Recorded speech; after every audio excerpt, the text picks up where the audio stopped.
Uganda kyabasiru ebyo byammwe byabasiru naye gwe toli musiru ne bagamba wano Entebbe wajjawo omuvubuka Musoga naga nti ebyo byonna simanyi diplomatic bags bikina yakutte ebintu bingi era bamu blacklisting obutalinya mu America as a western country babadde baleeta diplomatic gundi nga baleeta byantu bya kusula government Omusoga nayimira olaba ali mentioned the president paraded in Achambadde for Bijambia.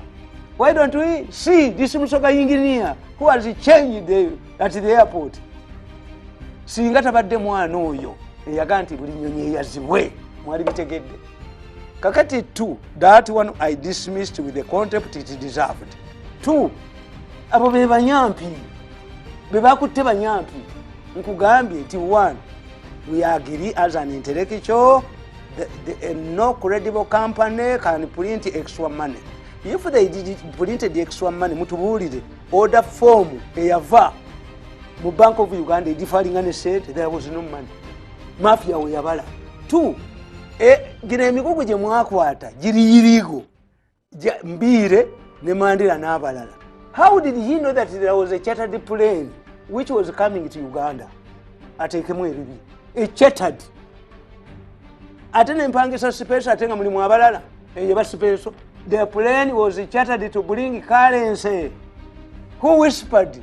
N'ababuulira kamwe bumweyambisa bakadeideyi mu buli kintu. Mbire ne Mandela beba linking up okuba sente.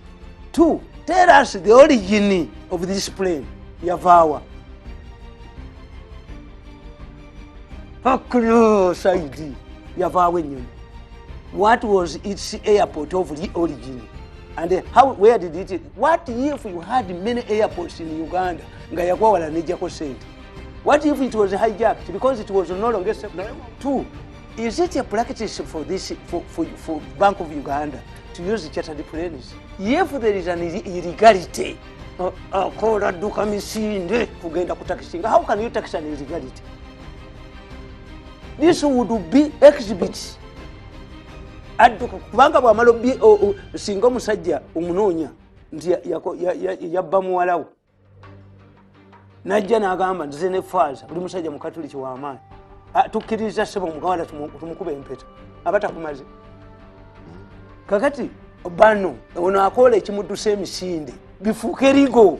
Kakati kyenkubuulira, if the exhibits were impounded at the airport, Nakalema yali addukira kyasiizinga Bank of Uganda, you would seize of Bank of Uganda in case money was printed, taken to Bank of Uganda coffers and disappeared. Nakalema inabawe bamugoba ku airport, Omusoga yamugobayo. Nakalema bwe yakomyewo n'amuzaayo, Omusoga n'agamba jasijja kukola naye. Nakalema n'amuzenga labiri. MISO, Mirundi Internal Security Organization, I'm very much informed. Very much informed, and I reason.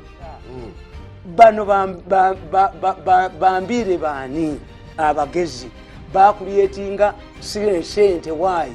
It would implicate the director, the Commission of Currency. Commission of Currency nayali mu lutalo olwanira governor bamukube tiwulira okumanya bano banyampi bennyini gundi bakugamba because the responsibility of transporting our money rested with the company has agreed for 2 things. 1, to compensate us for committing an offense of putting on other luggage. Kakati oba ngate bali company yakikola abanyampi banosiba baaki kubanga bagala okuga nti abanyampi abuse ya how when the man agreed. Ekyokusatu tebalina bwongo everywhere in pursuance of banning a result they ban the whole house. Can you tell me Bafati, the economy is growing by 2 digits? Yes. How can it seriously be? For you were lucky. About one or two hours from a silver igris.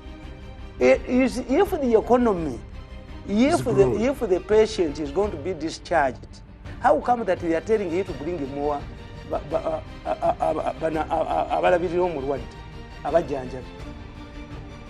If the economy is moving well in the trillions, translate it in dollars. If the economy is doing well, what need is it to Bank of Uganda to pump 5 billion?